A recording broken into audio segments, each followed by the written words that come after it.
And the bottom line. Bottom line of Daf Memhei. And we're in the middle of the Sugya of Tikkun Olam, which means things that the Kodesh that Chazal made for the benefit of society, as Paul translates. And each one is a Sugya on its own. He just finished the one that's not, you're not supposed to ransom for more than the going rate, and also not to help the captives to escape. And now a new, similar, but not exactly the same. Bottom line, a lokin's form tefillin mezuzah has been a goyim. Here, the whole sugya is going to say of the kechavim many times, and each one is a censorship. It should always say goyim. It's about 10 times that it says it. And of the kechavim is only a censorship because when they printed under the rule of the goyim, so they couldn't just write that goyim and that. So they wrote of the kechavim, the old idol worshippers. I remember in the Tikkun Meir Siddur, if anybody remembers the old Siddurim, so it says Shlo Sani Goy, had an asterisk of the Kechavim HaKadmonim, of course it doesn't mean that.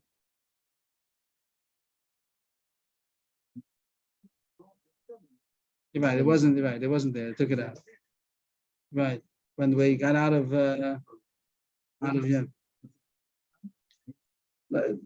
Shem Shtachavim, that didn't have that on our Siddurim. It took out the whole sentence.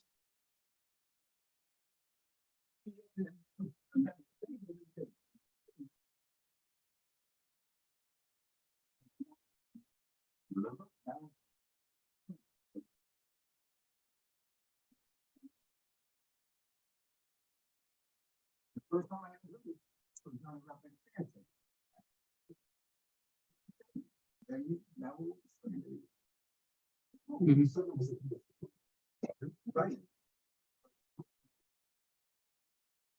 So every time it's going to say of the kechavim, we're going to put the word goyim like we always do. In locums from tefillin mezuzah, it's been a goyim. If a goy has a sefer Torah for sale, or tefillin for sale, or mezuzah for sale, he probably stole it, right? Where did he get it from? Or he bought it. So you want to get it rid of it. The goy shouldn't have the sefer Torah, tefillin, and mezuzah. So you want to redeem it for you want to get it, buy it from him. So you're not allowed to buy it more than the regular value. I mean, you can't hike the price. And then he knows that the Jews want to get it. So he's going to take advantage. And the Gemara is not going to talk about the reason. Before we had two reasons. One is because not to be matlan the tzibur too much, not to make such a big responsibility, a burden on the tzibur, or because they might encourage them to steal more. So you're not allowed to buy it for more than its value. Because of this takana, and doesn't say in the Gemara what tikkun olam is. Rashi tells us that it's relying on the Gemara before that said either because the tzibur, they could put too big of a burden on the tzibur to have to pay so much, or that they shouldn't be encouraged to get more. So the Gemara doesn't talk about that. We spoke about it before already on the other sugya. Amalei Rabudya, or some of a different case here. Rabudya, we never had in the Shas. Ravashi. Yes, I'll the may and who they lokin, but they the may lokin. Here it sounds like that you cannot buy the Sefer Torah tefillin mezuzah from the goy more than its value. But for its value, you do buy it. What do you buy it for? It's kosher. If you get a Sefer Torah from a goy, it's kosher. Shami no Sefer Torah shouldn't say we have goy. Torah no bo. Does that mean that you're allowed to read it? It's kosher. It's a kosher Sefer Torah, kosher tefillin. A goy has tefillin for sale, and you buy the tefillin and you put it on. It's not so simple. The Gemara is going to say something that maybe Yechoshish that it's not as possible. Maybe he wrote it. The Gemara says no, it's not a right. Dilmudik knows. Maybe he does buy it in order to put it into Geniza, that you don't want to let it by the goy. Not that you're going to use it. It's not kosher Sefer Torah, but you want to buy it. Then we're willing to pay the money for the regular price of a Sefer Torah. That's a kosher Sefer Torah. We're going to pay the price in order to put it into Geniza. Very interesting. So the Gemara says there's no proof to the kashrus of the Sefer Torah. Maybe it just means that you're going to buy it in order to put it in Geniza. Now the Gemara goes into the sugya of the kashrus. Is it a kosher? So the Gemara starts off with different subjects. Some of naktina. Naktina means we hold like that. Some say the Masorah. Sometimes we have a tradition like that. Sefer Torah shekos for min yisarei. Min is somebody who is like a komer, somebody who is a apikoros, and you know that he's doing about the zara. That's what a min would mean. A min is Jewish. A min, I think it's Jewish, but it doesn't make a difference if he's Jewish or not. If you know that he's doing about the zara, so he's called an Oved Avodah Zarah. So if Oved Avodah Zarah wrote a Sefer Torah, Yisarei, because when he burned it because he wrote it for Avodah Zarah, and even whenever it says Elohim, whenever it says God, so he's going to write, but he intends what he considers God, one Avodah Zarah. So therefore, you burn it. Doesn't have kedusha, you burn it even. Kasvo goy. Now the way the Gemara says it with Obed Kechavim is very confusing. Me and Obed Kechavim. So just every time it says Obed Kechavim, just put goy. Kasvo goy. A goy wrote it. A goy wrote a Sefer Torah. What would you say? So it says Yiganes. So Yiganes is going to mean that you don't burn it because you don't think you did it for Avodah Zarah, but it's not kosher. So it's interesting. But it is enough that you should not just throw it away. You don't burn it. The guy wrote it. It's a holy words, even though the guy wrote it. Maybe it's not kosher, but still, it's enough reason that you should have to. What would be a good word for Yiganes? Yeah, how do you say that in English? It means to hide, but yeah. Okay. So I'll say it in English. Okay. Okay. Yes. Now that was if you know that he wrote it. You know that a min wrote it, you burn it. You know that a guy wrote it, you ganes. How about if you don't know what he wrote it, but he has it? Nimsa biad min. So you don't know if he wrote it. Maybe he wrote it, maybe he got it from somebody else. Then you ganes. You don't have to burn it. You don't burn it because maybe he didn't write it. Maybe it's not about the Zohar. But you don't use it because maybe he did. Or maybe a guy. So therefore or maybe a Jew wrote it. You don't know if it's kosher or not even. So you ganes. A Jew wrote it, a guy wrote it, but you didn't, maybe it was not about the Zohar. So therefore you ganes. Nimsa biad goy. Yeah, a goy, not that you know that the guy wrote it. The guy has it. So we don't know. Amila giganes, amila karan bo. Some say that you surely don't burn it. No reason to think that it was written for Avodah Zarah. But you cannot use it. Some say you even could use it. Amila karan bo. So far karan bo would sound, the reason is because maybe a Jew wrote it. You could assume that a Jew wrote it. If a guy has a Sefer Torah, maybe you could assume that a Jew wrote it. We're also going to talk about this. They had all this. Yeah, but then, there's no reason to think that the guy wrote it over there. So they're probably even allowed to read it because you know where they got it from. If it's no problem that the guy had it temporarily. The point is that maybe he got it not from a Jew. But if we know that all this that they got is from the Jewish shuls, so there's no reason to think that you can't read it. Yeah, the case is, guys say, you don't know where he got it from. You don't know where he got it from. So it could be that he wrote it. It could be that a Jew wrote it. So some say that you cannot use it, and some say you could use it even. Now, Sefer Torah shekosvo goy. This is now the finish. Nachman said what he says, and he said if a guy wrote it, you ganes. Now the is opening up a window on that, and it isn't so simple. This is a fascinating sugya. I never would have dreamed such a sugya. Sefer Torah shekosvo goy. Tani chadi yisari. Tani yidach yiganes. Tani yidach korenbo. There are three shittas, three opinions about a Sefer Torah that a guy wrote. You know that he wrote it. It's not a question of being found by the guy. You know that a guy wrote a Sefer Torah. The guy sat down, he wrote a Sefer Torah. So some say that you should burn it. Some say that you don't burn it, but you don't use it. You just bury it. And some say that you'll not even use it. That's not much amazing, no? A Sefer Torah that a guy wrote, you're allowed to use it maybe. Lo kasha. I think one is going to reconcile all the three opinions, all the three shittas. The first one said you burn it because you all said it's Avodah Zarah. That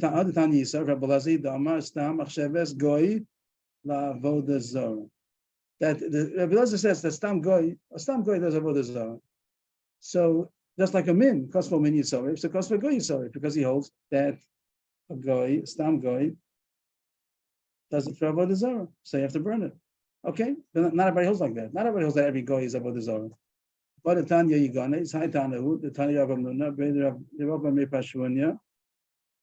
I think it's going to go a little bit long, but the second Bryce is going to say that you don't burn it, but you're not allowed to use it. And it brings the following Tana. You said over a Bryce. It says in the Bryce like this: Sefer Torah, Tefillin, and Mezuzah, Shekosvon. Some have min, some take it out. Masor, Goy, Eved, Isha, Katan, Yisrael, all these cases are psulim. So he says that what we want is a Sefer Torah Shekosvon Goy. It says other things also. We'll do everything else also, but what we're looking for is the goy. So it says if a goy wrote a Sefer Torah, so it's possible. Not that it's Avodah Zarah, but it's possible. And the question is, why is it possible? What's wrong with a Sefer Torah? If a goy wrote a Sefer Torah, so he would put into. Some people would have thought, what's the question?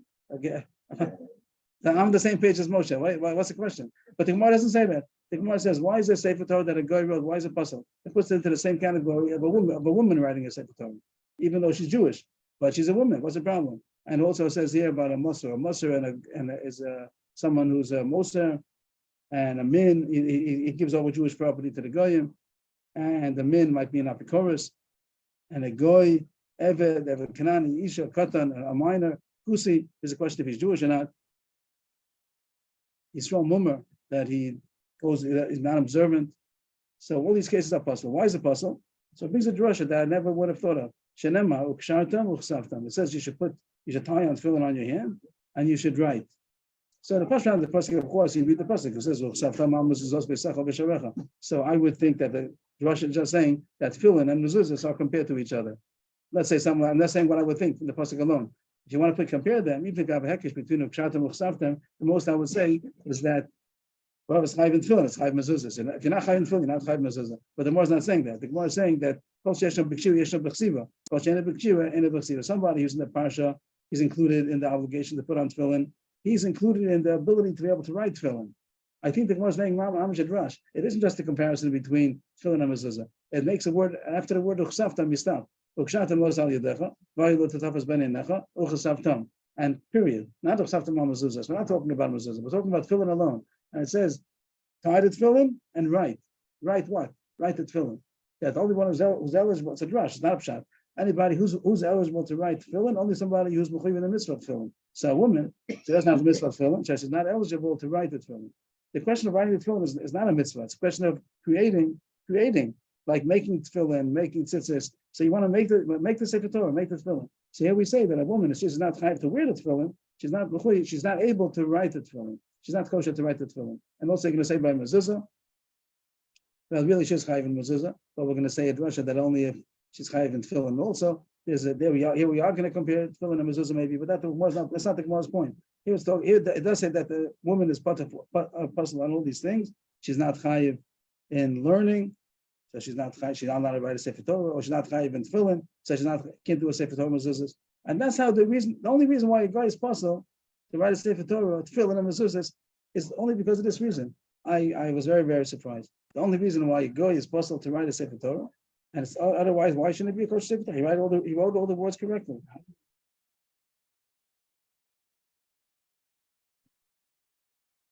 So the Gemara is going to talk about this question, that maybe the Gemara talks about Lishma, after about Lishma, maybe he didn't do Lishma. And the Gemara is going to talk about if you need Lishma or not. But the etzem thing that he wrote, that a guy wrote it, the Gemara doesn't find the problem only because of a new drasha that a pshat and chsavtam, only somebody who's chayiv in tefillin can write tefillin.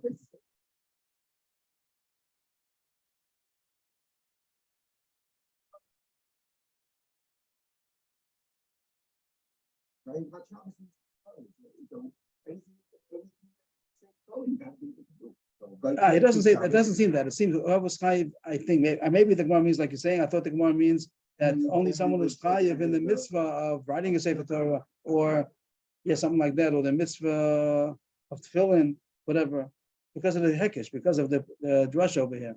The pashut we talk about tefillin, the pshat and chsavtam, only somebody who could wear tefillin writes tefillin, and how does that apply to everything else? So a woman is not chayiv in tefillin, so she doesn't. Right. And that the chiddush is going to be mezuzahs also. Mezuzahs, what women are chayiv in mezuzah. Can you say they could write in mezuzah because they're chayiv in mezuzah? No. So Tosfos really says over here that she's not chayiv in tefillin, she can't write in mezuzah either. And it could be the same thing with a Sefer Torah. So we're not going to talk about each one specifically. Only somebody that's chayiv in tefillin is going to be able to write all these things. And the guy is possible. It says it's possible, but I would have thought that it goes without saying that a guy is a guy. Like, what's the question? What do you say? Oh, you're going in technicalities already. I would have thought without a technicality. It's a guy. What's the question? The guy was, if a guy is sitting over there writing a Sefer Torah. So you say, some say that a guy writes for Avodah Zarah. So this madam holds a guy doesn't do Avodah Zarah. But he's a guy. He's sitting there without a yarmulke. He's not a yarmulke. He's not Jewish. And he writes a Sefer Torah. He's a guy that, but he writes Sefer Torah. And you're gonna say that it's a kosher Sefer Torah? The Gemara said, and this and here it says that there's a sheet holds that it's possible. You know why it's possible? Because of Chartam of Satam, a special drush, the same way a woman cannot write a Sefer Torah, a guy cannot write a Sefer Torah. I have no problem. I don't have a major problem yet. Just like, is it possible that that's the only reason why it's possible? And soon the Gemara is going to say new shita. That's going to say that it's kosher. That's going to be coming up. The Gemara doesn't talk about a mezuzah. I talked about a mezuzah. It does say that a mezuzah written by a woman is possible, and the question would be that the woman's chayiv in mezuzah. So why can't she write it? If the whole thing is that if you have, in order to be able to write it, to make it, you have to be high to do it. So by tefillin, to write the tefillin, write the tefillin. So by mezuzah, you might say the woman is chayiv in mezuzah, so they should be able to write the mezuzah. So the Tosfos says no, because they're not chayiv in tefillin. Tosfos read on the bottom.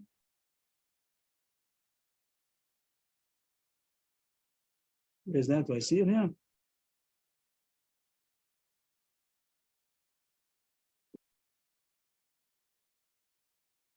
Pretty small. In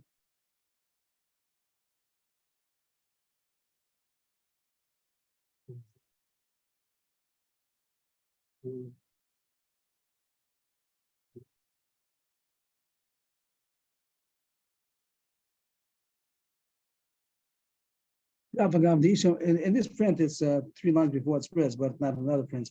If you probably have a different print. But he says even the woman's chayiv in mezuzah, kedakasin with brachas v'chayiv in mezuzah, chim the ene v'shas lichtav Torah tefillin, ene v'shas lichtav mezuzah. The Lord grew up ksivas mezuzah, miksivas sefer Torah tefillin. He makes this connection that the sefer mezuzah goes together with sefer Torah tefillin. If they can't write tefillin, they can't write mezuzah either.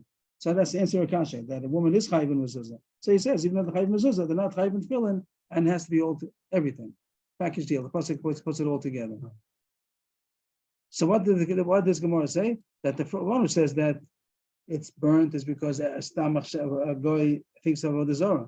And the one who says that it's puzzle, even though it's not Avodah Zarah, but a goy is puzzle because he's not chayiv in the mitzvah of tefillin or sefer Torah, so therefore he's puzzled to write it also.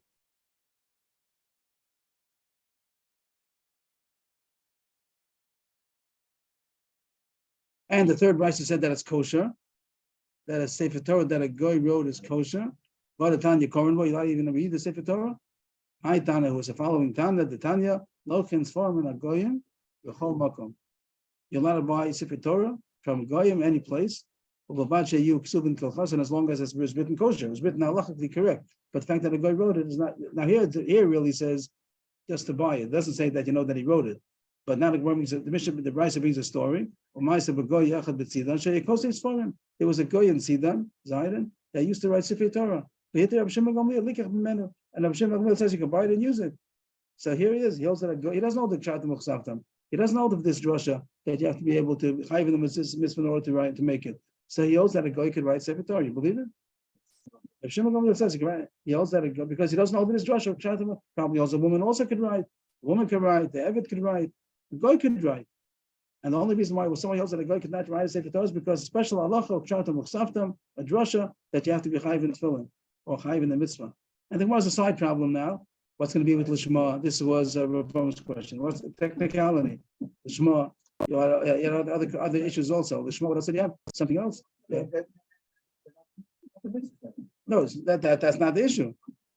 He's not giving the mitzvah, but he made a Sefer Torah. So Lishma, Rav Shimon Gamliel, Ibu Lishma boy, Ksivu Lishma lo boy. We don't have a parish of brisa that you have to have Ksivu Lishma, Rav Shimon Gamliel, but Ibud. Ibud means to work out the leather, whatever the tanning process is. So he holds you have to do that Lishma. Not everybody holds like that. But Rav Shimon Gamliel himself happens to hold that you have to have the Ibud Lishma, so Avrohom you have to have the Ksivu Lishma. How do we? Rav Shimon Gamliel, Ibud Lishma boy, comma, Ksivu Lishma lo boy? Exclamation question mark, exclamation mark. We have a brisa that says that Rav Shimon Gamliel holds you have to even have to work out the leather, the parchment, or the leather of the bottom even, the shma, the tanya. If you cover the tefillin, you cover the parshios with gold, you made a golden box, or you put on the tefillin the leather, the hide of a behemoth tmeya, a non-kosher animal. Sulos, the bottom have to be made out of kosher leather, kosher animal's leather, or behemoth Torah ksheros. If you use the kosher animal's leather, so then it is kosher. And Tanakama says, even if the tanning process was not made for the sake of tefillin, it's okay. Tanakama says you don't have to have ibud lishma. Even if it's kosher animal, but it has to be made lishma. The ibud, the processing, has to be made lishma. If you see he holds even the tanning has to be made lishma, the writing has to be lishma. And that's the Moskasha. How is it possible to have a goy who's doing it lishma? Why is it impossible? I'm not sure. Why is it impossible that the goy should make it lishma? What's the problem?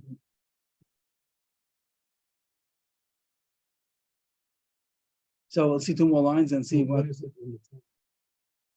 I'm doing it for. Yeah, I'm doing it for the mitzvah of tefillin. In order to make tefillin out of it. That's how you do lishma. Same way you do matzah. I'm doing matzah l'shem matzah's mitzvah. So it seems not. That's the kasha. I mean, that's what it seems. The Gemara is the kasha. You need lishma. So what's the kasha? That the guy cannot do it. Rashi a little bit sounds like he doesn't know that you need lishma. So that's not such a problem. So he's standing over there. Tell him, you need lishma. We'll see Rashi in a second. But the Gemara seems to say a guy is not lishma. No, he's making it. Not in his mitzvah. He's making it for tefillin. He's making it for a sefer Torah. He's making it for the sake of a sefer Torah. What is the shem matzah? What is the shem matzah? What does he mean to say? For the mitzvah of matzah.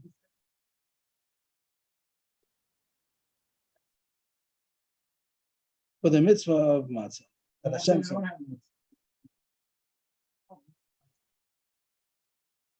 I don't know. Is that called the shema? What does the shema mean? The shema means for the mitzvah of matzah. The Torah means for the mitzvah. But here is not a question of mitzvah. It's not a mitzvah of sefer Torah. The question is it a code for making a sefer Torah? I'm not talking about the mitzvah of writing a sefer Torah. We're talking about having a kosher sefer Torah. Is it a kosher sefer Torah? Did he create a kosher sefer Torah? So what's the problem? The Gemara says if you need the shema, so the guy can't do it. Why not? The Gemara doesn't explain why not. And I don't see Rashi yet saying why not. Who says the guy can't do the shema? He's a great sofer, you know. He knows the whole sefer Torah. So tell him how to do the shema. I don't know, but we'll see two more lines and then go back. So that's the kasha. Even though it's a technical kasha, even though Rav Shimon Gamliel, the Shitasa, he happens. Tanakam holds you don't need the shema, but the Shimon Gamliel himself happens to hold you need the shema. So even if the guy is kosher to write a sefer Torah, but the technicality, he didn't do the shema. The case is a ger, a convert, that he went back. He went back to his old way. So what? So I don't really know. So I don't know what the surah means. I really don't know what the word means. It means he went back to his old ways, but I don't know the translation. Anybody have translation? It does says the surah ra. Who did see them get because of the surah? The surah means to his bad surah. What surah? I didn't get what the word means. He went back to his old ways. So what? What was the kasha? The kasha was he didn't do the shema. So now it comes out that the guy is not really a goy. The guy is really a ger, and a ger doesn't become a goy again. He went back outwardly. He started doing averos again. He became like he was before, and that's good. That's the answer. He can write a sefer Torah. Why? He's not doing it for avodah zarah, and he does. He knows the shema. He can. So he's a bad ger, right? But the goy is not a problem. The fact that a goy also can do it, but the technical problem he didn't do the shema. And the ger shechazal l'sura, he does do the shema. Why is he more l'shma able than a goy? A goy cannot do the shema, and the ger shechazal l'sura could do the shema. Like what happened? That's what Rav Shimon Gamliel is going to hold. Before we said that's also we didn't talk about it enough. We said according to the middle opinion, we have to be opinions: one to burn it, one to bury it, and one to use it. The one who says to burn it because he does it for avodah zarah. He made the intention of avodah zarah. The one who says that you bury it is because it's not kosher, but it's not for avodah zarah. And over there we said the reason why is because you have to have a kshatam muksafta. So I don't understand the guy is not chayiv in tefillin, the woman's not chayiv in tefillin, the Eved is not chayiv in tefillin, but by an apikoros, a mummer, a min, he's chayiv in tefillin, just he doesn't do it. And that igmor an apikoros, that's also considered that he's not chayiv in it. I don't know how to understand that. We look at it like he's not chayiv in tefillin. Why is he is chayiv in tefillin? He's not fulfilling his obligation. That's called that he's not in the parsha of tefillin, and therefore he can't write tefillin either. According to the middle opinion, according to Shimon Gamliel, he could, even though he's not. He doesn't know this Rosh Hashanah Muksafta. So a guy could write it also. A pikoros, a guy. No problem. He doesn't have the mitzvah of Shabbos. He doesn't. It's not called Ma'aser Shabbos. It's not chayiv in Shabbos.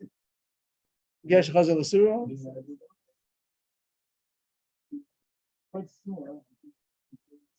It's not so simple.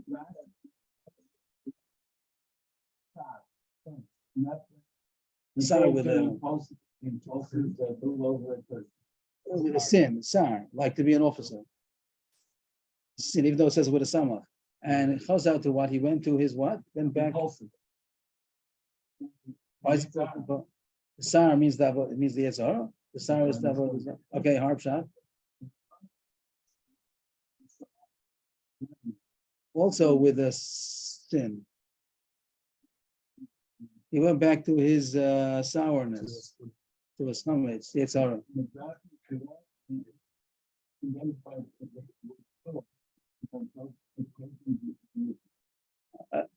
Everyone's saying harp shotting. Chazal language. The turning away. It could be Hebrew. It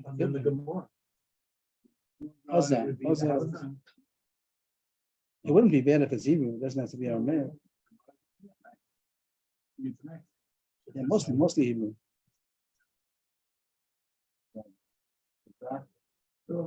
Okay, so whatever it means, he went back to his old way. So what's better now? So what do we say? That a goy is kosher, but a technical problem, it doesn't do lishma. So to remedy that problem, we're talking about a ger that went off, and what's better about him? The fact that he's Jewish doesn't help us. No. I mean, I don't know. Rashi says the chazal l'suro v'yodea shedeboy lishman. So that's the whole difference. He knows, and the guy doesn't know. So tell the guy. If the guy knows everything else about how to write the kosher letters, so tell him one more thing. You have to do lishma. Doesn't bother him. And the guy chazal l'suro, the guy chazal l'suro or not. So I don't know. The Gemara has a problem over here. The suru, kolshkin devilay min. What's the kasha? He's even apikoros. So what if he's not apikoros? So what if he's not apikoros?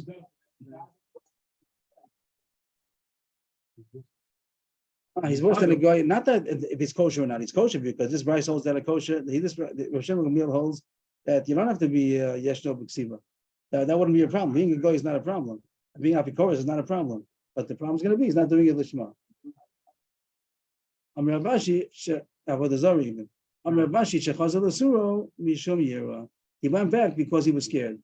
The government found out about it. His old friends, and they're going to kill him. So he went back to his old ways. But not that his heart really wants to be Jewish, but he can't. So he's acting like a guy.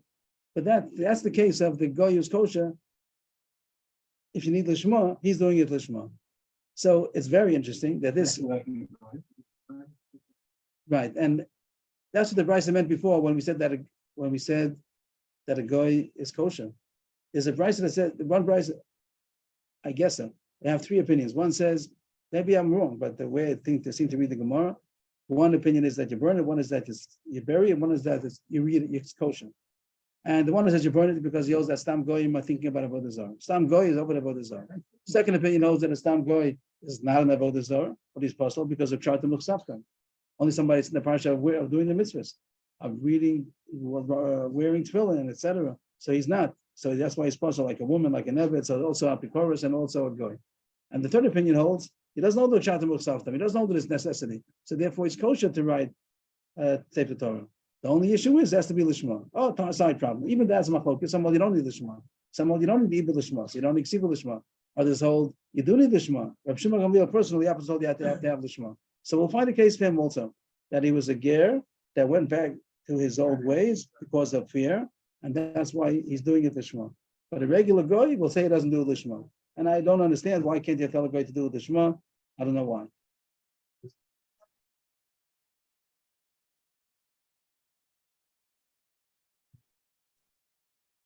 Yes. Maybe.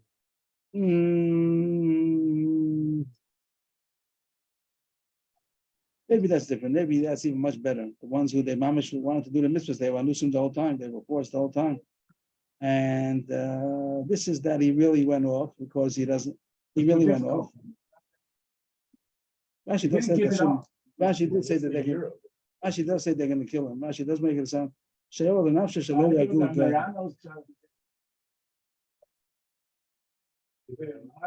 it in hiding, let's say. Okay.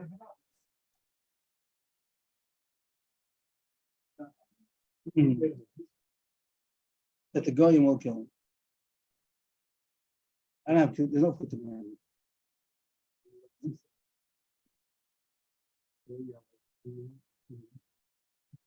So here it says goyim. So yours was a censorship.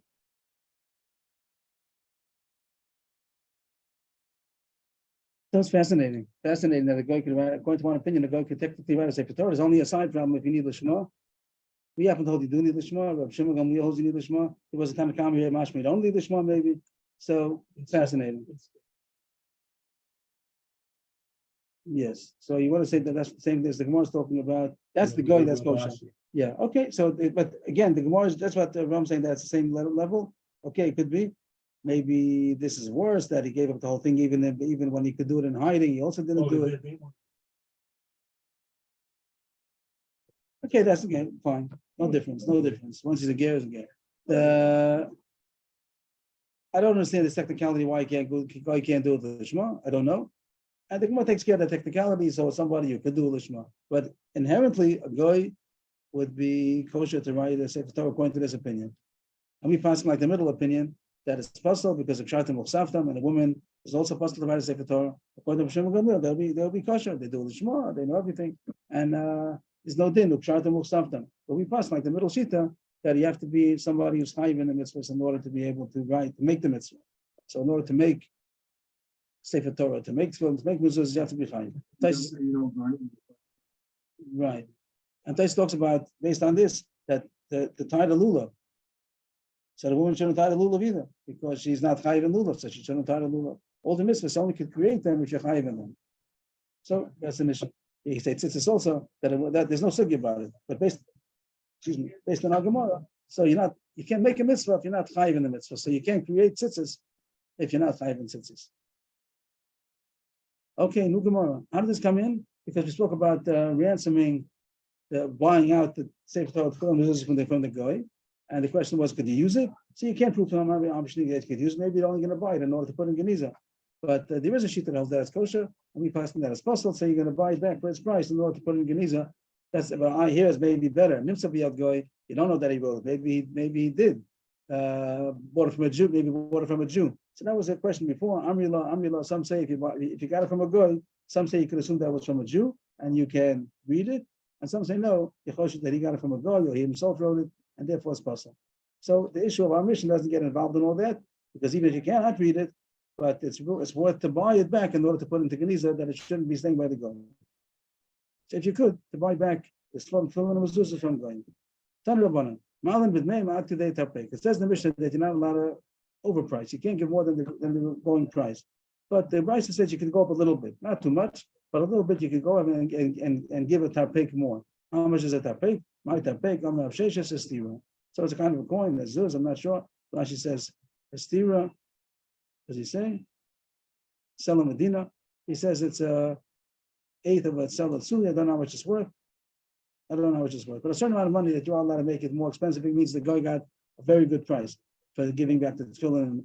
Rashi says also even a Sefer Torah. Also, Taisa says problems that it's not proportionate to give the same amount of money more for a Sefer Torah than you give for tefillin and mezuzahs. It's such a big price difference. So Taisa says we must talk about tefillin and mezuzahs, which also is a difference. The price difference between tefillin and mezuzahs, yes, is a very big difference. So I don't know, but you're allowed to go a little bit higher than the going price. The Gemara says a story. There was a tayasa, a traveler, a Arab that bought a sack of tefillin to Abaye. It means that he had a sack of tefillin. Where did he get it from? From the Jews stole it. So he had a sack of tefillin, and he wanted to sell it to a Jew. He came to Abaye. So Abaye didn't give him a great price. Abaye said, "I'll buy it for you for a very cheap price." Will you give me a pair of each pair of tefillin? A reish means Rashi says a set. Each set of tefillin for dates means I'll give you dates for the tefillin, which was like very little.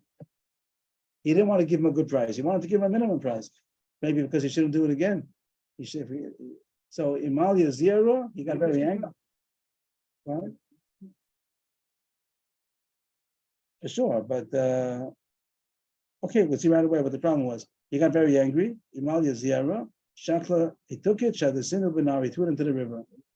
Amar Shabbais made a mistake. He said to himself, I shouldn't have made it so cheap in his face. Means, of course, it's worth more than that. But he wanted to say, I'm not going to give you a big price. So he said, I'll give you dates for it.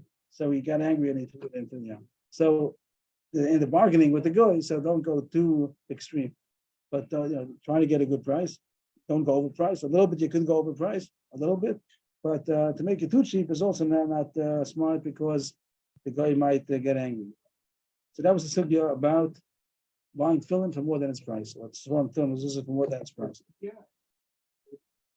It seems so. That's what they want to seem to talk about. I don't know. Okay, it doesn't. Maybe it doesn't say. It doesn't say. Mishnah says that talks about you're not allowed to buy for more. And as it says, you're a little bit more you're allowed to buy. So that was the thing in the olam, not to overbuy not to leave it in the design. You weren't revised it. It's in a state of design. Maybe it's by state of design. So trying to save it. To bury. No.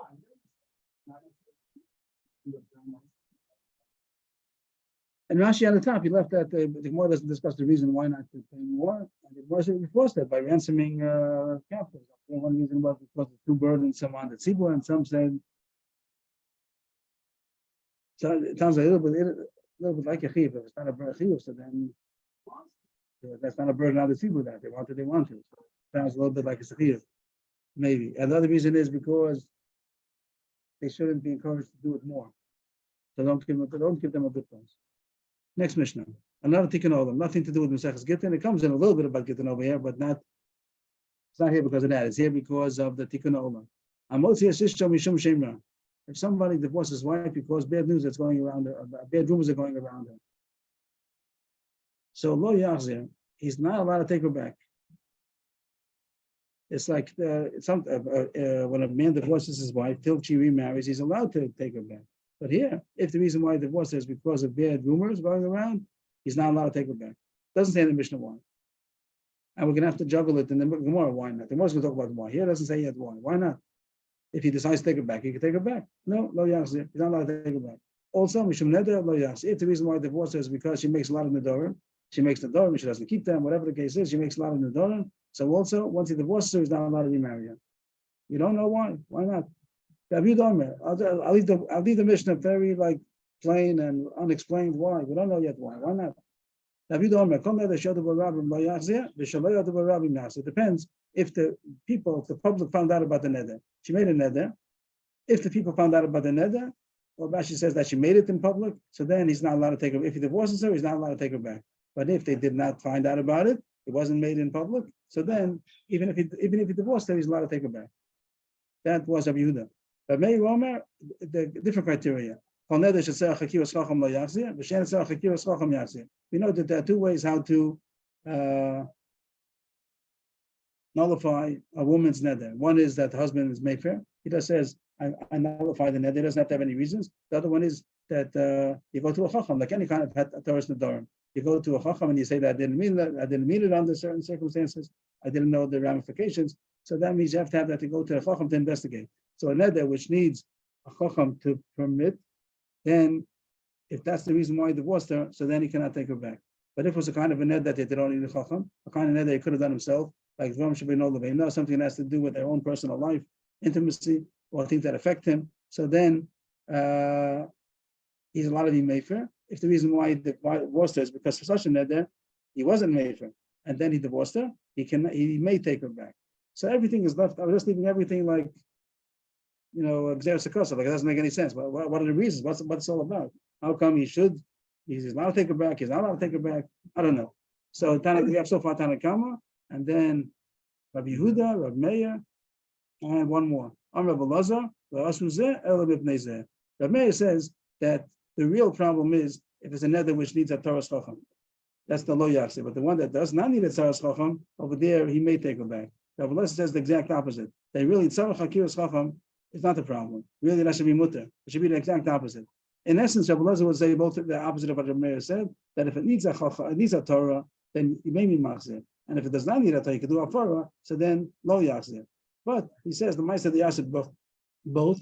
They asked even the tzarech hakivas chacham they asked because of exera of the other one. But the main point that Eliezer is saying is if anything, it's going to be the opposite of what Rameir said, and everything is left open. I don't know what's happening. What's the reason? No yachzer, why yasach's there? What's the difference if it's Yodabo Rabim or tzarech hakivas chacham? What's it all about? So we'll leave it for the Gemara. So far we don't know anything. I'm Rabbi Yossi, a new easy story. Ma'aser, Rabbi Yehuda. Ma'aser b'tzidan. There was somebody in Tzidon that he wanted to divorce his wife, and he said, "I'm making a neder that I'm going to divorce my wife." And the Gemara explains, "I'm making a neder. If I don't divorce my wife, I'm going to ask her all food on me." So now, if he doesn't divorce his wife, he has to eat all the food, and he divorced his wife. Begirsha, he was mekayim his neder, and he was permitted to take back his wife, even though he divorced her because of a neder. That's not the neder we're talking about, but before that, this you are allowed to take her back. If they take an olam. So this whole Mishnah, we'll see what the tikkun olam is. We don't know much. It says something about the takana that a man is not allowed to take back his wife in certain instances, and then it said what the instance was by nedarim, by shemra, and by nedarim. What kind of neder? A neder that the rabbim know about or don't, or a neder that needs chakivas chacham or not, or the opposite with chakivas chacham. And the story about Rabbi was a different story altogether. That the man made a neder, and over there's no problem. Even if he divorced her because of a neder, he's allowed to take her back. Divorce her, he's not going to eat bread anymore, for instance. And he divorced her, so he's allowed to eat bread. But can he take her back? So for some, we don't know why not. Why shouldn't he take her back? Why shouldn't he? So we'll see the Gemara. He may return her. He may take her back. Right. The Mishnah says some cases in the Dolan. Right. We don't even know why he can't take back his wife because when it was in there. What's the difference? Why can't he take her back? Because he divorced her because she was making the Dora, and he divorced her. Now he wants to take her back. Can't take her back. We don't know yet. I'm not Gemara. I'm Rabbi Yosef Bar Yumi. I'm Rav Nachman. Who shamallah mishum shemra ani motziyeh. That's only when is the halacha that he cannot take her back if he divorced her because she made the Dora. Only if when he divorced her, he told her, "I'm divorcing you because of the rumors that are going on." If he told her that the reason why I'm divorcing you is because of these bad rumors, then after he divorced her, he can't take her back. Or on top of the page, he tells her, "If the reason why he's divorcing her is because she made a dorm," he tells her when he gives her the get, "I'm divorcing you because of the dorm that you made." So what does Gemara see in that? Not Gemara is going to go into the reasons of the Mishnah. Kasavar, time of mind, Mishum Kilkula. The reason of this whole Mishnah, why can't he take her back? He divorced her because of bad rumors. He divorced her because she makes the Durham. Why is that a reason why I can't take her back? Because Kilpula. Kilpula means he might mess her up, and he might, afterwards, after he divorced her, he might say, "I would not have divorced you under the circumstances that now have come to light." Which Rashi explains. Let's say he made a neder. Let's say he divorced her because he shemra. There was bad rumors going around, and that's why he divorced her. And then he finds out that the rumors were not true. So he says, "I never would have divorced you." So very nice. But what if she married somebody in between? She married somebody and they had children. And then he finds out that the whole rumor was false. So he says, "I never would have divorced you." The divorce was never a divorce. It was made under false impression. And therefore the get was not a get. And your husband is married to Eshes Ish, and the children are mamzerim. So we want to. And really, we ourselves don't trust that, but it'll make bad rumor. It'll make a rumor on the kids that they're mamzerim. So how are we gonna stop that? So how would you stop? How would you make such an answer? How would you try to stop that? Because I'll stop it by a psychological thing. We tell them you should know that if you divorce her, you're never allowed to take her back again. We tell him, and he's ready to divorce. We tell him, if you divorce her, you can't take her back again. Even though the reason he's divorcing her is because of the rumor. But he makes such a, if we tell him that you're never going to be able to take her back again, so he's not going to divorce her only if he does his homework, and it's not going to become any rumor that he found out that it wasn't really true. He's not going to divorce her only if he finds out that it's true. So therefore, we preempted that this situation is never going to come up, that he's going to come later back and say, "I found out that it's not true." You didn't. You knew to be everything you found out. You knew before also. So therefore, how could he be makalkal her if he finds out later on that it's not true. Only if he said so specifically when he's giving her the get. He said, "I'm giving it to you because of the bad news, because of the bad rumor." So then he can say later on, "You see, I told you, I only gave it to you because of the bad rumor. Now it came out that it's not true." It's only a chash that he could ruin her by making this story that I would not have divorced you if I would have known. That's only if Shas Mice, when he gave it to her, he told her, "I'm giving it to you because of the bad rumors that are going around." But if he didn't say it, then he could say, "You see, no bad rumors. So the whole thing was a mistake. So I never meant to give you a get." So then he's going to be making problems for her. But if he didn't say that, he can't come back later on and say a story. "I only divorced you because of the bad rumor. You divorced me stop without saying anything." So there's no chash of a rumor, and therefore he could take it back. That's one version in Rav Nachman. A different version. A different version. Not that he says the who, and only in the case where he said this. There's a takana that he must tell her the reason why I'm divorcing you is because of a shem ra. The reason why I'm divorcing you is because of the neder. So what does that? What is this? What does this have to do? He has to tell her. He has to tell her. Not that if he told her, he has to tell her. What does that mean? Because a time of my kadesh lo even oishis pusas bar rois even adorim. A different shot altogether. Not because of this whole mess up. Not because of this bad thing he's going to say, "I never would have divorced you," but because we want that the woman should not be hefker with arayas. They shouldn't be hefker with nedorim. So we want when a man that divorces his wife because he's upset about the nedorim or the shemra that's going around, we want that the women should hear that that's the problem. That's the reason why she's getting divorced. And he shouldn't take it back anymore. They made a lot of chumras. They made he's not allowed to take it back anymore. A woman who gets divorced because of the bad rumors that are going around and because of the nedorim that she makes, she should know she's never going to be able to get back to her husband again. So she's going to take it seriously. She's not going to take a chance. If I get divorced, he'll get back, he'll take me back again. No, if she gets divorced because of a shame she's never going to take it back again. And therefore, we also declare, we tell her, B'Shas Ma'aseh, the reason why she's getting divorced is because of this reason. That in order to stop that B'Nos Yisrael, the woman should be more, what's that? More careful, yeah. Therefore, we have to say this. We have two pshat in the Mishnah now. Before we learned the Mishnah, we didn't know pshat. I just read the words in the Mishnah without any explanation. Now we have two explanations. What is this thing about not taking her back if he divorced her because of a shemra or because of a two pshatim? One is because he shouldn't be able to come back later on and say, "I didn't divorce. I divorced you under false impressions. I heard they were the dorm. I heard that they were shemra, but I found out that it's false. So I never divorced you." So that's one shot. In order to avoid that story, we tell him that if you divorce her, you're never going to be able to take her back, and therefore he's going to check up and not divorce her until he's sure about it. So he won't be able to come back later on and say that it had never. That's one shot. And the other shot is altogether different, that we are making a chumrah on the girl, on the woman who are paras ben adorim and paras ben arayos, that if they get divorced because of that, they're never allowed to be taken back again. So two pshatim in the Mishnah. Tani Kalishna Kama, Tani Kalishna Bas. We have a brayso that supports both of these two pshatim. Tani Kalishna Kama, we have a brayso that supports the first version. Amr Meir b'Bnei Ma'amotzi Yisishlo Mishum Shema La Yachzir Mishum Ned La Yachzir Shematelach B'Tinosei LaAcher V'Nimsu Dvam B'Doim Yomar Either Isi Yodeh Shekenu Afilu Mayu Nosam Limei Amar Lo Isi Megashem. The Nimsa get butler with Imam Zayir. Why did they say? Why did the Chazal make it a kana that if somebody divorces his wife because of a bad rumor or because of the dorm, he's not allowed to take her back again? Because maybe she's going to marry somebody else, and then it's going to come out that the whole thing was a lie, the whole thing was not true, and he's going to say, if I would have known that it was a lie, even if it would have given me $1 million, I wouldn't have divorced her. And it comes out that the get is bottle. He's saying that the get was never a get; it was given under false impression, and therefore the kids are mamzerim for the second husband. So therefore, in order to avoid this problem, therefore we tell him when he's divorcing her, he should know that you're doing this permanently. You're never going to be able to take her back again, and therefore he's going to check up and make sure that the story is really true. She really made the dorim. She really was a shemra.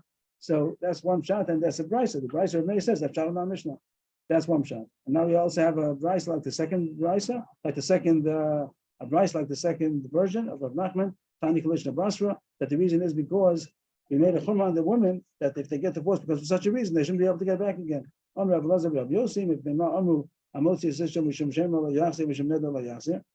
Chazal said they made a takana that if she gets divorced because of a shame, because of nedorim, he's not allowed to take it back anymore? In order that the Jewish woman should not be, reached with Rayos and Adorim, that in order to keep them contained, that they should behave in these aspects. So we said if they get divorced because of this reason, she's not going to be able to get back again. Therefore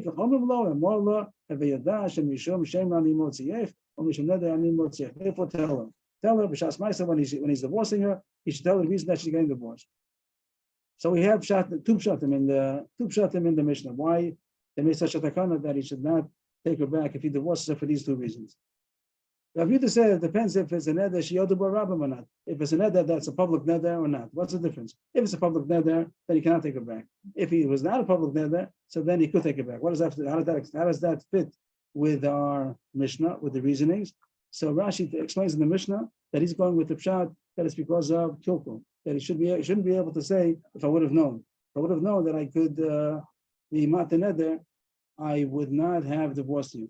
So if it's a neder sheyodu bar rabbim, how does this go? I forgot. What's this part over here? I forgot the logic of Rabbi Yehuda now. Once it's known by the rabbi, it doesn't matter. What's that? Once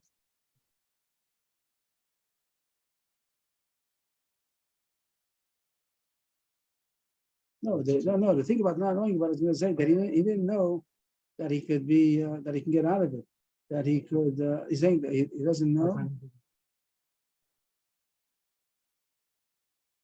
and since it wasn't true, so he wants to take her back. It says it never was a get. So how do you avoid that? Now, well, why is that dependent if it's other Rabbim or not?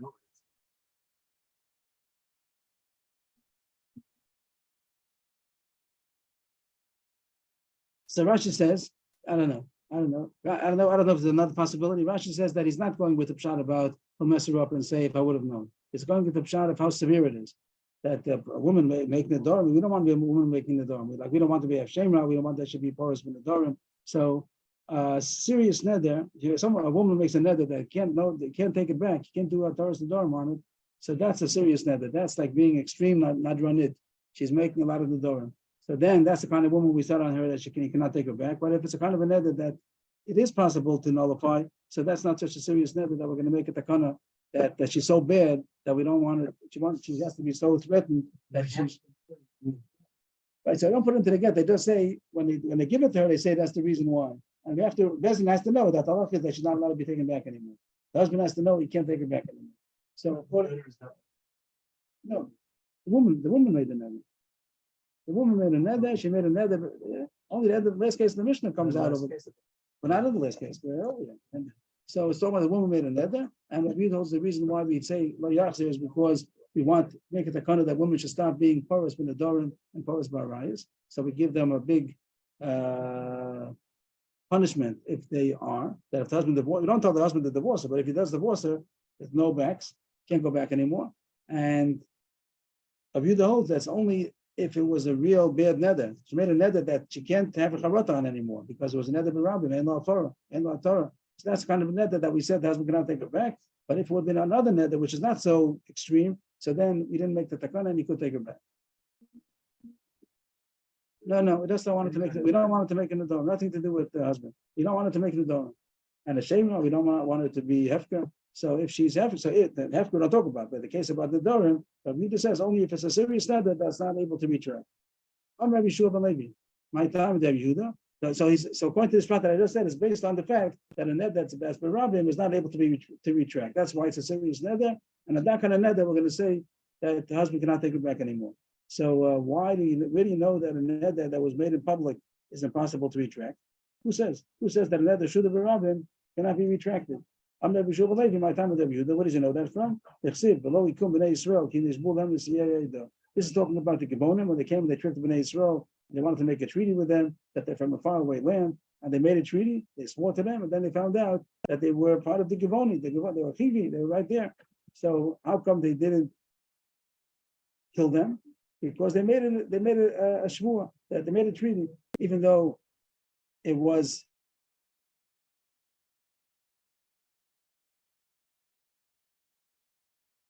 they should have been. If you could be matir neder, so they should have been matir neder. So you see that you can't be matir neder once it was huda b'rabim. Since it was a public neder, so they can't retract it. So that's the source, and therefore that's considered a serious neder. And on that we said that the husband should not take it back anymore. The Rabbanan seem to argue and say that you could retract the neder even if it was huda b'rabim. What do they do with this pasuk? Asam yichal shvua Allah yuklal. Forget about Hataras Nedorim. There's not a shvua at all. The whole thing's a mistake.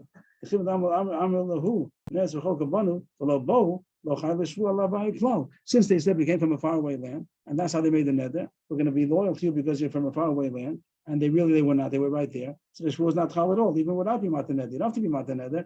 It wasn't true the whole thing. So how come they didn't kill them? We only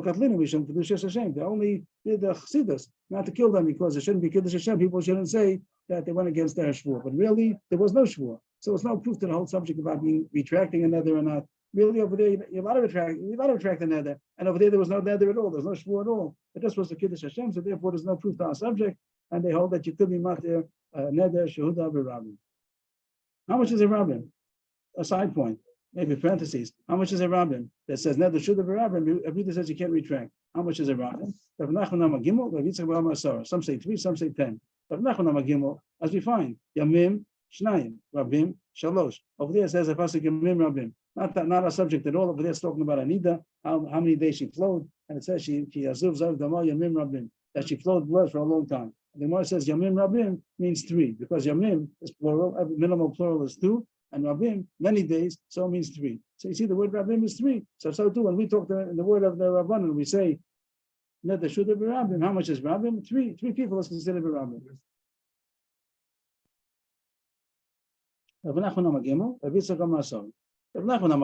Why? Yamim, hyphen, 2 days, comma. We have, no, Gimel, comma. Yamim is Shnayim, comma. And Rabbim is Shnayim. And the pasuk is what? The Gimel is Shalosh, yeah. But yeah, Yamim is 2 and Rabbim is 3. Basic, yeah, Shnayim and Shalosh. Rabbim, Yamim is 2 and Rabbim is 3. The pasuk really says Yamim Rabbim, and the Drash says Yamim would have been mashma 2, and the word Rabbim adds on that it's 3.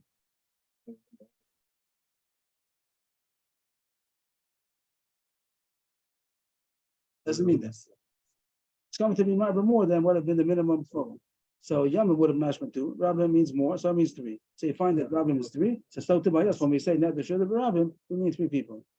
I think the Chafetz Chaim talks about when he says Malbim B'nei Chaver B'Rabbim. How much is a Rabbim? He also says 3. Probably based on this Gemara that Rabbim is called 3. We find that the tzibur of 10 is called an Eidah, is called the congregation. So he holds 10. So net the should of Rabbim is only going to be if it's 10 people. That was about net the should of Rabbim. That was Rabbi Yehuda. Next, Rabbi Omer. So we didn't upshot the Mishnah. Rabbi says that if Nashet Tzorech had is the word. Which means a Torah Nedorim. You need a Chacham to be matir in that. If it's a Torah, if it's a Chacham, if you need a Torah Nedorim, so then what? So then you cannot take her back. If he divorced her because of a neder that needed a Torah Chacham to be matir, he cannot take her back. But if it was a neder that does not need a Chakiras Chacham, that he could be maybe made for neder himself, so then he's allowed to take it back. So the Gemara also is going to explain, but the Gemara doesn't explain too much. You need Rashi in the Mishnah to understand this. Rashi says that the reason is because of Kilkul. It means again, we have 2 reasons why the whole issue of not taking it back because of an neder. What's the source? What's the shorish? Some say the reason is because he shouldn't be able to mess her up and say, I wouldn't have divorced you if I would have known. The other reason was because the B'nai Yisrael shouldn't be posed by Ra'is of Adorim. So Rashi says that the Rebbe holds like the reason of Kilkul. The reason why he can't take it back is that he shouldn't be able to be Mekalkal and say, I wouldn't have divorced you on the if I would have known that it's not true. So he's going to say, I would have divorced you if I would have known that a Chacham could be matir, or if I could have been made for neder. So Rashi seems to say, I'm not sure if this is the pshat, Rashi seems to say that he can't say, I wouldn't have divorced you if I would have known that I could have been made for neder. Here the case is, but she really made a neder. Not that he finds out that it wasn't true, but that he didn't know that it could have been made for a neder. He finds out I could have been made for the neder. I wouldn't have divorced you. I would have just been made for it. So it seems that nobody could say that. Nobody could say that I would have not divorced you if I would have known, because everybody knows. Everybody knows that everybody knows that he can be made for neder. So that's not a good rumor. It won't make any bad news if he says, if I would have known I could be made for neder, I wouldn't have divorced you. You knew that you could have been made for neder. You divorced her anyway. So you can't say that I wouldn't have divorced her. So there's no danger. But there's no danger that he's going to say, I wouldn't have divorced you if I would have known. Therefore he can take her back, because the only reason to say he cannot take her back is to avoid this rumor. So here there's no Shasham because he can't say, if I would have known that I could be made for neder. Of course you knew you could have been made for neder. But to say, if there was a case of a chacham, then he could say, I would have known that it's possible to be matir neder, I wouldn't have divorced. We are scared of the danger that he's going to say, if I would have known that a chacham could be matir, I wouldn't have divorced him. He didn't know that chacham, maybe that's what he's saying. I didn't know that a chacham could be matir, and therefore I divorced him. If I would have known, I wouldn't have divorced. And that's already a serious rumor. So, whatever you need to be matir neder.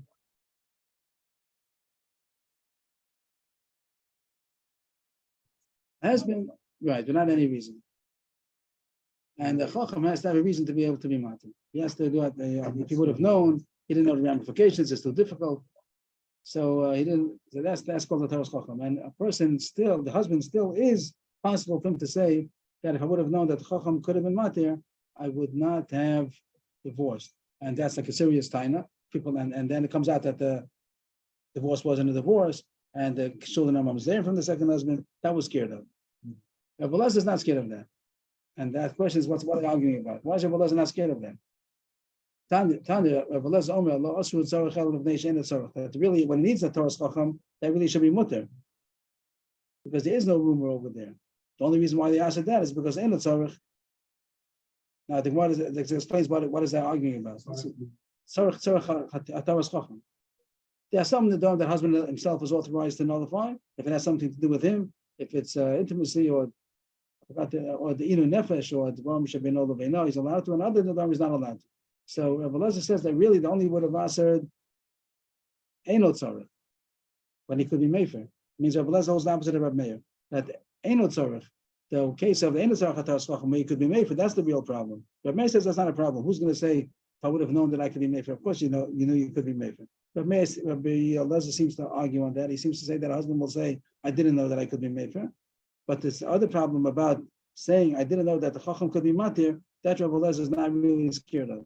He asks it also because of Gzeira, but really, he wouldn't have been scared of that. And that's what the Gemara is going to say in 2 lines. What's the machlokes about? A person doesn't care. It says here he wants. It means he doesn't care that his wife is going to be shamed in Bezdin. Rabbi Elazar Savar, ain't of them a person does not want that his wife should be shamed. Now, of course, a person doesn't want. We're talking about a person who's divorcing his wife. He's ready to divorce his wife. Does he care that his wife should be embarrassed to go to a chacham? It doesn't mean a bezdin, doesn't bezdin agadol. It means that there are 3 people, or the chacham, that she has to go to be matir neder. So could he say, if I would have known that it's possible to do that, I would not have divorced you? So once far is to say that he wouldn't do that. That a person wouldn't have wanted that his wife should go to the chacham is considered bizayon, and he wouldn't have wanted that his wife for his own covenant, not for her covenant, for his covenant. He doesn't want that his wife should be degraded to have to go to a chacham to be able to be matir neder. And therefore, if he comes later on and says, if I would have known that the chacham could be matir, I would not have divorced you. We say it's not true. Rabbi Elazar says it's not true.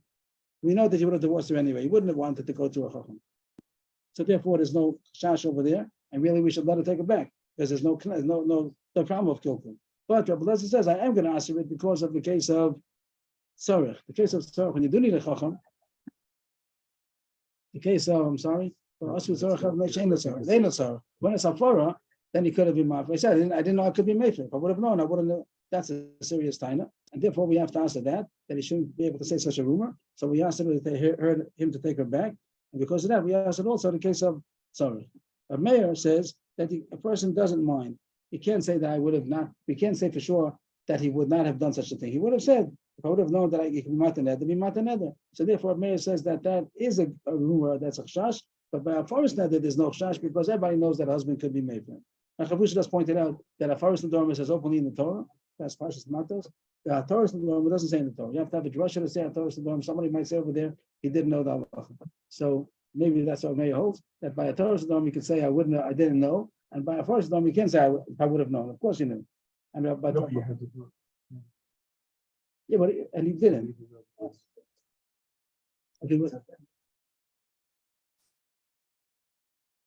So Beleza says that the person, Beleza is scared of that.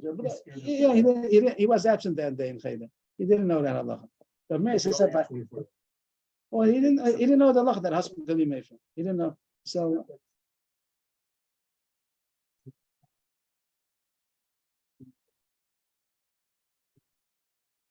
there's more than a rumor over there. Over there, he warned her, because of the rumor, he warned her that she should not seclude with this man. And then there's aid and witnesses that she did seclude with the man after she was warned. So it's more than a rumor. The rumor was only what got him going. But then he warns her not to seclude with that man, and then the aid that she did, she went against his warning. Then she has to drink in order to permit herself to her husband. If she's not guilty of what? Of having relations. But we don't know. They were in seclusion. We don't know. So she has to prove it. How could she prove it? So Hashem says, I'll prove it. It was regardless, man. Till she's proven innocent. We don't know. The reason why he has to divorce her is because we don't know. Maybe she is guilty. If she proves it, then that's the proof that she's innocent. And then he doesn't divorce her. But if she doesn't drink, so we're cautious that she's guilty. That's why he can't have relations. That's the focus over there. We're asking yes.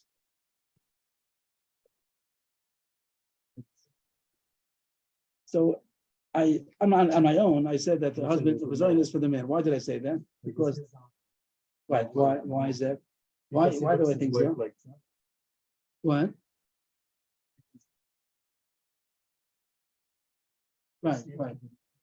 Right. And why am I saying that? Why am I not just saying that he doesn't want her to be embarrassed? Because that would say he divorces her instead. Instead of letting her go to best in Mataneder, a divorce. That doesn't sound. So I think the point is that he doesn't want his wife to be embarrassed in Bezdin because it's his wife. So he'd rather divorce her, and then no one talks about him. He had a bad wife, so he divorced her.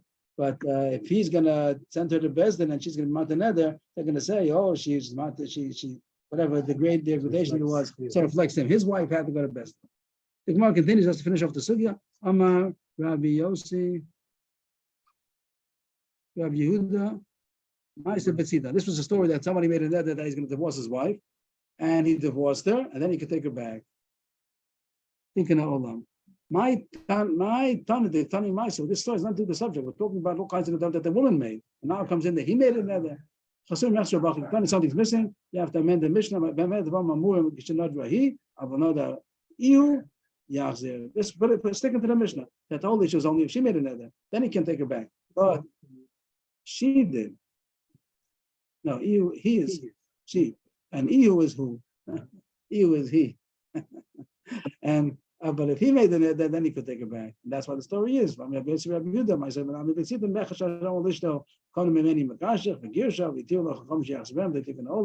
rest of the Mishnah. Once you stick in this insertion, that the Mishnah says that this is only talking about she made a nether, but if he made a nether, he could take her back. The Gemara says in Amud Beis, my kona, what kind of nether is this? I make a nether, I'm going to divorce. Well, there's no such words. People speak that way nowadays, but it's a mistake. There is no such thing to say. You can say a shvua, a nether. A nether means you're answering something. What does it mean? But we had the Masechus Adorim, Avrohom, if he said something's going to become masa. For instance, all produce, he doesn't answer, I'm making nether that. That what? Yes, make a nether. That is Rav Huna, yes. The case that he's saying, Kona means that he says that everything should be yourself for me to eat if I'm not going to divorce you. You can make a net that I'm going to divorce you. People use that kind of term. It's a mistake. I make a net that I'm going to do something. There's no such thing. No. The Miss also he says, I'm making a net that something's going to be us around me. So it's going to be, but it's going to be more like a shvu or something like that. It's not going to be a net. A net always means he answers something. What did he answer? We'll look it up. This is the case that he said. This is what he said. When a person says, he has to answer. He has to answer something. He has to answer something. That's what a nether is. And nether means you answer something. You make something also like a korban, like him. So he has to say. Right. Rashi says, Rashi, hello, Kona Lashon like Ektishu. Sha'osa Adabra the Bektish. What did he answer? He says, I'm answering to divorce you. What does that mean? What do the words mean? So that means that he's answering something on him because if he doesn't divorce him. They permitted him that he should take her back. Why not? What's the issue? By the woman, we have kilkul, we had all kinds of things. What's over here? The Tanya, I know the kilo one of Boma. You might think that's better to make it done. It's not a good thing to make a nether, and it's not a good thing to even fulfill it. That means if you made a nether, so then better to be matir with better than fulfill. So this man that made a nether and fulfilled his nether to divorce her, he might think that we should make a knas that he shouldn't be able to take her back. Nothing to do with the marriage. But it's not, he shouldn't be making a dorm. The Mashpon, they didn't make such a takana, even though it's not a good thing to make the dorm and to fulfill them, but they didn't make a knas that he can't take back his wife. I'm sorry. Sounds like a nice thing. You're not supposed to be in Korban on a bama when there's a base on mikdash. When you're not supposed to bring a bama. A bama doesn't mean a mizbeach. It means came a bama, not a mizbeach. You're thinking about building a mizbeach. That's a good thing. But it's still about a bama. A bama you're not allowed to bring on a bama. So, right. So Kamash Pulan, that we're not going to make a knas that he shouldn't be able to take back his wife because he did a bad thing of making the nether and fulfilling it. And the question is, what does it mean if they tikkun olam? The Mishnah is very difficult. At the end of the Mishnah, it says that he's allowed to take back his wife because of tikkun olam. Those words don't seem to make sense. The tikkun olam is the whole issue of the Mishnah before. That's the reason why he should divorce, not take back his wife, tikkun olam, either because of kilkul or because of shalom yiprusus min adorim. But the reason why he's allowed to take it back is because they didn't make a tikkun olam. So what does the word tikkun olam mean? My tikkun olam equal. What kind of tikkun olam is there that he's able to take back his wife? It's really going back in the Reish. It's not going back in the last words of the Mishnah, what I just finished, that he could take back his wife. It's going back in the beginning of the Mishnah that he cannot take back his wife. It's because of Shemra or because of Nidorim. Ravina Amar Olam Sefer. You could be the Mishnah going back on the Sefer, the lesson that it said that he could take back his wife if he made a nether. There's no tikkun. They didn't make a tikkun olam over here that whatever we said that maybe it's a bad thing to make the dorim and to be mekayim it, so we should have asked it. No, they didn't make such a tikkun olam. There's no tikkun olam here not to take it. Okay. Yashik